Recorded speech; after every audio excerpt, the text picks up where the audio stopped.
বিশ্বনবী বললেন, তোমরা সবাই ভুলকারী, তোমরা সবাই অন্যায়কারী, তোমরা সবাই পাপী। আর এই পাপীদের মধ্যে সবচাইতে শ্রেষ্ঠ পাপী হলো যেই পাপী পাপ করার পরে তওবা করে কার কাছে। কত পাপ আমরা করছি, কোনো হিসাব আছে? জেনে না জেনে, ইচ্ছায় অনিচ্ছায়, শিরকি বেদাতি, লক্ষ লক্ষ পাপ। দুনিয়ার মানুষ জানে না, আমি জানি আর আল্লাহ জানে। চিল্লা এখন ঠিক কিনা? পৃথিবী না জানুক আমি তো জানি, আমি কি পাপ করেছি হায়। পৃথিবী না জানুক আমি তো জানি, আমি কি পাপ করেছি হায়। আমার পাপের করলে বিচার, বাঁচার আমার নাই উপায়। দয়াময় প্রভু মাফ করো আমায়, মাফ করো আমায়। পড়ে না আমি? পাপ ছাড়া কেউ নাই, সবাই পাপী, সবাই পাপী। শুধু আমি পাপী না, আমার বাবা পাপী, আমার দাদা পাপী, আমার 14 গোষ্ঠী পাপী। চিল্লায় বলেন ঠিক কিনা? এজন্য রব্বুল আলামিন বলেন, ইয়া আইয়ুহাল্লাযীনা আমানু তুবু ইলাল্লাহি তাওবাতান নাসুহা। ও গোলাম, তওবা করো। তওবার মতো তওবা করলে তোমাদের জিন্দেগীর সব গুনাহ মাফ করে দিবে কে?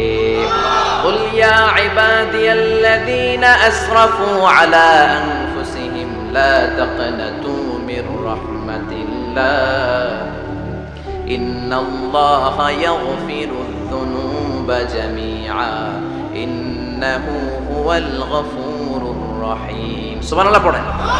আল্লাহ ডেকে বললেন, গোলাম, যারা জুলুম করেছো, নফসের উপর জুলুম করেছো, অন্যায় করেছো, পাপ করেছো, আমার রহমত থেকে নিরাশ হয়ো না।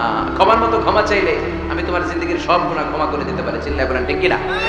এজন্য মুমিন কখনো নিরাশ হয় না।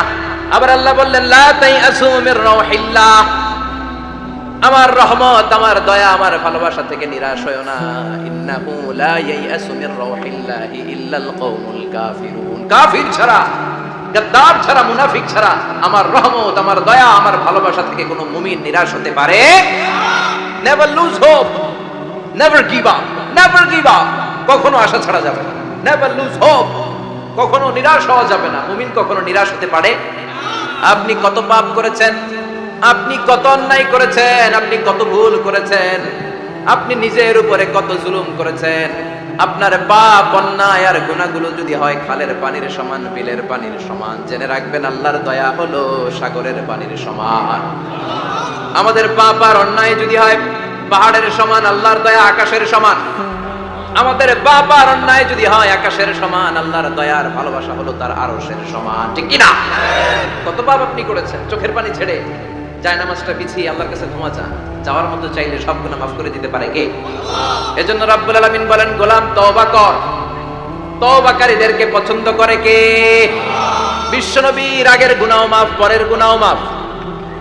বিশ্বনবীর জীবনে কোনো গুনাহ নাই, তারপরেও বিশ্বনবী বলেন, ওয়াল্লাহি লা আস্তাগফিরুল্লাহ ওয়া আতুবু ইলাইহি ফিল ইয়াউমি আকসার মিন ৭০ মাররা। আমি প্রতিদিন আল্লাহর কাছে ৭০ বারেরও বেশি তওবা করি। পাপ নাই, কোনো গুনাহ নাই, মাসুম নবী, তারপরেও বিশ্বনবী প্রতিদিন তওবার ইস্তিগফার করতেন কয়বার? আপনি বলেন কয়বার? আমি বলি কয়বার? পাপহীন নবী, মাসুম নবী যদি ৭০ বারেরও বেশি তওবা করে, আমাদের করা দরকার কয়বার? কথা বলে।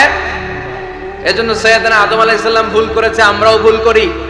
সাইয়েদনা আদম আলাইহিস সালামকে আল্লাহ ক্ষমা করে দিয়েছেন, আমাদেরকেও ক্ষমা করে দিবে কে? আল্লাহর দয়া, আল্লাহর ভালোবাসা, আল্লাহর করুণা যে কত বিশাল আমাদের কোনো ধারণাই নাই। আল্লাহ ভালোবাসাকে তৈরি করে ১০০ টুকরা করলেন। এক টুকরা ভালোবাসা পৃথিবীর সবার মাঝে ঠেলে দিলেন, আর ৯৯ টুকরা ভালোবাসা আল্লাহ তাআলা নিজের মধ্যে রেখে দিলেন। ওই এক টুকরা ভালোবাসার ছিটে ফোঁটা পেয়ে আমাদের মধ্যে ভালোবাসার ঠেলা কি দেখছেন? এক টুকরা না দিয়ে যদি আল্লাহ ২০ টুকরা দিত, যদি ৫০ টুকরা দিত, তাহলে প্রতিদিনই ১৪ই ফেব্রুয়ারি হয়ে যেত। কথা বলেন। আর কয়দিন বাকি? হ্যাঁ, 14ই ফেব্রুয়ারি বিশ্ব ভালোবাসা, বিশ্ব বেহায়া দিবস, বিশ্ব গজবের দিবস, অশ্লীলতার দিবস, ধর্ষণের দিবস, নারীদের সম্ভ্রম হারানোর দিবস। চিল্লায় বলেন ঠিক কিনা? এই দিন কোন মুমিন পালন করতে পারে? বাবা যারা এসেছেন, ছেলেদেরকে মেয়েদেরকে সাবধান করেন। ওই দিন যেন আপনার ছেলে মেয়ে 5 ওয়াক্ত সালাত জামাতের সাথে পড়ে।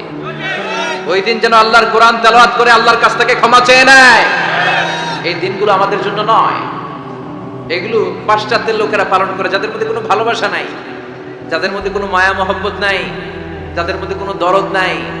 এই জন্য তারা বছরের একটা দিনকে ভালোবাসা দিবস হিসেবে পালন করে। আমাদের তো সব সময় ভালোবাসা, আমাদের সকালেও ভালোবাসা আছে না নাই, দুপুরে আছে না নাই, রাত্রিবেলা আছে না নাই, তাহাজ্জুদের যায় নামাজেও আমাদের ভালোবাসা আছে না নাই। রাসূল আমার ভালোবাসা, রাসূল আমার আলো আশা, রাসূল আমার প্রেম বিরহের মূল আলোচনা, রাসূল আমার কাজে কর্মের অনুপ্রেরণা। সুবহানাল্লাহ পড়েন। আমাদের সব সময়ের ভালোবাসা, আমাদের ভালোবাসার জন্য দিবস পালন করতে হয় না, প্রতিটা মুহূর্ত আমাদের ভালোবাসা দিয়ে হৃদয়টাকে সমৃদ্ধ করে দিয়েছে কে? এজন্য আল্লাহ ডেকে বললেন, গোলাম ভালোবাসা তৈরির পরে আমি 100 টুকরা করলাম। এক টুকরা ভালোবাসা বিশ্বের সব মানুষের মধ্যে ঢেলে দিলাম, 99 টুকরা ভালোবাসা আমি আল্লাহ নিজের মধ্যে রেখে দিলাম। দেখেন, এক টুকরা ভালোবাসা পেয়ে আমাদের মধ্যে কত ভালোবাসা।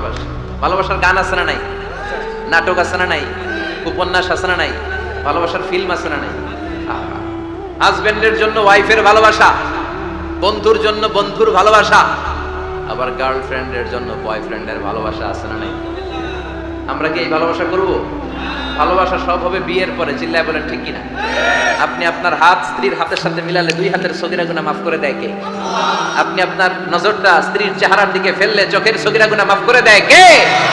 আবার বিশ্বনবী বললেন, শীতের রাতে এক কম্বলের নিচে যখন তোমরা শুয়ে থাকো, তখনও তোমাদের আমলনামাটা সওয়াব দিয়ে পূর্ণ করে দেয় কে? কি সুন্দর ইসলাম! What a balanced religion we have got from our lord. আল্লাহর কাছ থেকে কি ভারসাম্যপূর্ণ জীবন বিধান আমরা পেয়েছি। পরকিয়া করলে গুনাহ, আর স্ত্রীর সাথে ভালোবাসা প্রকাশ করলে সওয়াব আছে না নাই? আপনি ভালোবাসার কথা স্ত্রীকে বলবেন, স্ত্রীর প্রশংসা করবেন, তার সাথে খুনসুটি করবেন, সওয়াব আছে না নাই? কিন্তু ভাবির সাথে করলে গুনাহ আছে না নাই? শালীর সাথে করলে, কাজিনের সাথে করলে। আল্লাহ তুমি বুঝার তৌফিক দাও।